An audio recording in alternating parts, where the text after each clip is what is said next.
Quand je pense à mes meilleurs souvenirs, il y en a plusieurs qui viennent bien en tête. Quand j'allais voir le hockey avec mon grand-père, même si ça m'intéressait aucunement.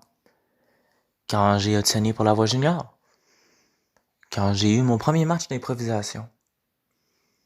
Mais celui qui arrêtait pas de me frotter dans la tête depuis des années, c'était lorsque j'ai gagné mon premier tournoi d'improvisation. C'était un matin frisquet de février, un samedi pour être précis. Je me suis levé, je suis allé dans la douche en écoutant les chansons tellement célébrées de Céline Dion.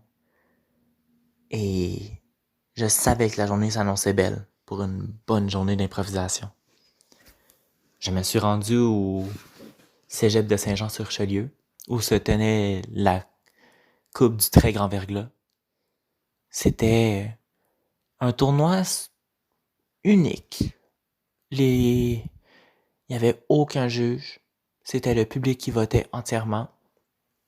Et honnêtement, j'ai jamais autant adoré une expérience d'improvisation que ça. On s'était rendu en quart de finale cette journée-là. Et avant notre premier match, je me rappelle qu'un certain Yann Machemin, vous le connaissez peut-être, il, il nous a dit « Écoutez gang, on va toutes les battre. » Au début, je le croyais pas vraiment, parce que je prends jamais ce que Yann dit au sérieux.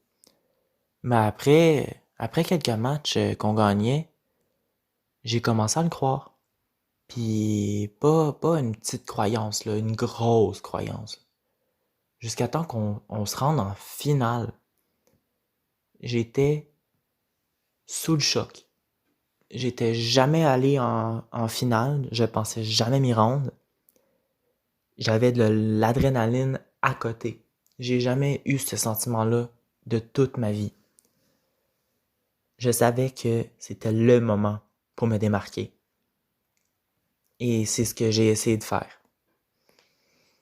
Je savais que j'avais du talent, j'en avais aucun doute. Mais il y avait certaines personnes qu'on pourrait dire qui avaient une plus grande facilité avec l'improvisation que moi.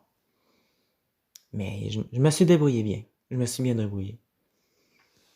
Donc, à la fin d'un match très serré de 6-1 pour nous autres, on a gagné. J'ai jamais été autant fier d'obtenir un trophée dans ma main. C'était le plus beau moment de ma vie. J'avais vraiment les larmes aux yeux. Et j'avais ma famille qui était là pour célébrer ma victoire avec moi. J'ai eu le meilleur moment de ma vie le soir d'avant quand j'étais avec toute mon équipe et on avait beaucoup de plaisir à manger un michoui. Pour ceux qui savent pas, c'est un cochon braisé. Et sérieusement, j'adore cette expérience. Même juste à y penser, ça me rapporte tellement de fierté de juste savoir que c'est arrivé. Et que ça se peut aussi que ça soit le dernier tournoi que je gagne. Pas parce que je suis mauvais, juste parce que j'ai vraiment pas beaucoup de chance. J'espère que vous avez apprécié mon oral. Merci.